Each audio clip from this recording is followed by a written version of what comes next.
আসসালামু আলাইকুম। সম্মানিত সুপ্রিয় শ্রোতা মণ্ডলী, আসসালামু আলাইকুম। দেশে ও দেশের বাইরে থেকে যারা আমাদের ইউটিউব চ্যানেলটি দেখতেছেন তাদের সবাইকে আন্তরিক প্রীতি ও শুভেচ্ছা জানিয়ে শুরু করতেছি আজকের ভিডিও।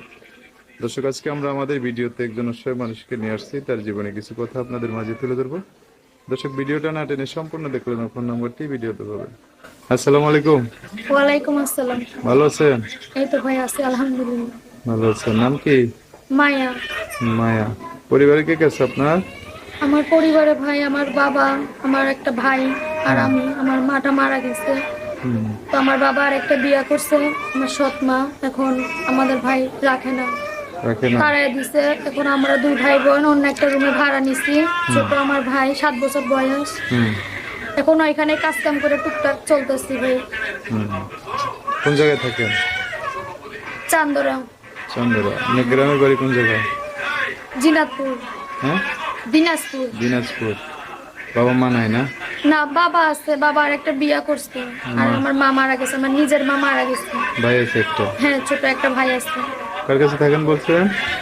বাবার কাছে থাকতাম এতদিন আমার মা একটা মেশিন কিনা দিয়ে গেছিল যখন আমার মা বাইসে আসছিল। হুম। সেই মেশিনটা আমার সৎ মা বিক্রি করে, আর মা একটা মেয়ে আছে, হুম। তো ওনার মেয়ের লেখাপড়ার খরচ চালাইছে।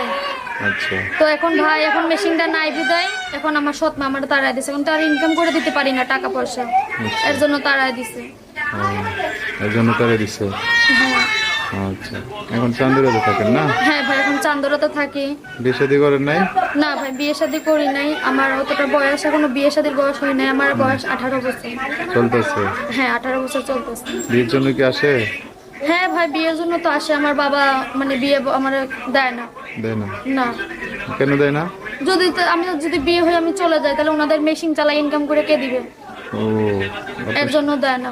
বিশেষ করে আপনি সৎ মায় দেয় না? হ্যাঁ, আমার সৎ মা দেয় না। এর জন্য আমি আর আমার ছোট ভাই রাগ করে হুম। আমরা অন্য একটা বাড়িতে ভাড়া গেছি। হুম। অন্য একটা রুম নিচ্ছি, ওইখানে কাজ করি লোকের বাসা। হুম। ওই কাজ করে কোনো মতন চলতেছি। যদি কোনো ভালো একটা ব্যক্তি আমার পাশে থাকে, আমার দায়িত্ব নেয়, হুম। আমার দায়িত্ব নিয়ে আমার একটা সেলাই মেশিন কিনে দেয়, তাহলে আমরা দুই ভাই বোন চলতে পারবো এবং কি খাইতে পারবো। আচ্ছা, চলতে পারলে খাইতে পারলে ভবিষ্যতে কিছু প্রয়োজন নাই? হ্যাঁ, ভবিষ্যতের প্রয়োজন তো আছে ভাই। সেই সেলাই মেশিনটা আমার কিনা দিলে হুম। আমি নিজের পায়ে নিজে দাঁড়াইতে পারবো, হুম। ঘর ভাড়া চালাইতে পারবো, আমার ভাইটাকে মানুষের মতন মানুষ করতে পারবো। আপনি চলতে পারলে তার তার লাভ কি? সে তো একটা আশা ভরসা আপনি সে রেখে আমার দেবেন না? ভালোবাসবে বিধায় তো সে আমার সবকিছু করে দিব। একটা ছেলে তার এমনি এমনি এই যুগে কেউ কিছু করে দেয় না। এই তো, সে তো আশা ভরসা করে হ্যাঁ, দেবে সে যেটা। আমার যদি আমার দেখে যদি তার ভালো লাগে, হুম। যে না মায়ের পাশে থাকবো, মায়ের দায়িত্ব নিব। মায়ের তো মা বাবা থাকতেও বাপ নাই, খোঁজও তো নেয় না। যে সারাদিন না খেয়ে রইলে তো এসে বলে না যে মা খাইছিস কিনা, হুম। বা ছেলেটা কেমন আছে। 4 দিন ধরে এই যে অন্য রুমে আইছি, একটা দিনও দেখলাম না খবর নিল এসে। আচ্ছা, ঠিক আছে। ভবিষ্যতে আপনার বাপের বুঝ জ্ঞান হইলে নিবনি তখন। আর সেখন আর দিয়ে কোনো লাভ নেই ভাই। যদি বিপদের সময় যদি বাবা না দেখে, হুম। যখন আমার সবকিছু হইব, সেখন আপনারা দিয়ে আমি কি করবো? ওটাই। ঠিক আছে, তো যোগাযোগ করবে কিভাবে? ফোনের মাধ্যমে ভাই। আমি যে রুমে ভাড়া রয়েছি, ওই ভাড়াটিয়ার নাম্বারটা আমি নিয়ে আসছি। তো ভাড়াটিয়া নাম্বার নিয়েছেন, এই কথা বলবেন কিভাবে? কথা বলতে পারবো, উনি আমার বলছে উনি আমার ফোনটা দিব। আমার তো ফোন নাই ভাই। ফোন নাই? না ভাই, ফোন আসছিল, আমার সৎ মা কাইরা নিয়ে গেছে। আচ্ছা, ঠিক আছে, তাহলে ফোন একটা কিনে নিন। হ্যাঁ, হ্যাঁ, একটা ফোন যদি যে এখন তো এই যে বোরকা পরে ভিডিওতে আসছেন, হ্যাঁ, হ্যাঁ কেউ যদি দেখা করতে আসে, আপনাকে দেখতে আসে চেহারা মুখ, তখন কি ঠিকানা দিবেন? অবশ্যই ঠিকানা একটা আমি বলি ভাই। অনেকেই তো বলে যে আমি তো কখনো মিডিয়ার সামনে আসি না, আমি শুনছি।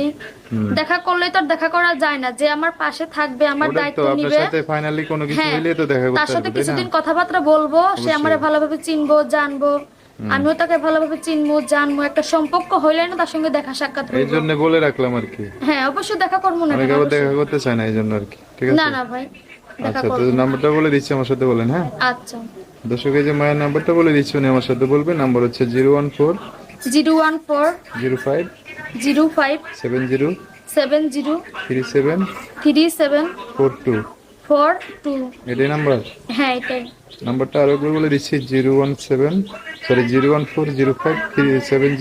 042। এটাই হচ্ছে মায়ের নাম্বার। নাম্বারটা সুন্দর করে আমি স্ক্রিনে লিখিয়ে দেবো, সেখান থেকে নিয়ে ওনার সাথে কথা বলতে পারবেন। আচ্ছা, তো আর কি বলবেন? শেষ করে অল্প কিছু বলবেন, যা বলার। আর কিছু বলবো না ভাই, দুঃখের কথা আর কি বলবো। হাজার বললেও ফুরাইবো না আমার দুঃখের কথা ভাই। তো যে আমার সাথে যোগাযোগ করবে সরাসরি যোগাযোগ করবেন, সরাসরি ফোনের মাধ্যমে বলবো। আচ্ছা ঠিক আছে, এমনি ভাই অনেক কষ্টে আছি। ঠিক আছে। তো দর্শক আজকের ভিডিও পর্যন্ত, আল্লাহ হাফেজ, আসসালামু আলাইকুম।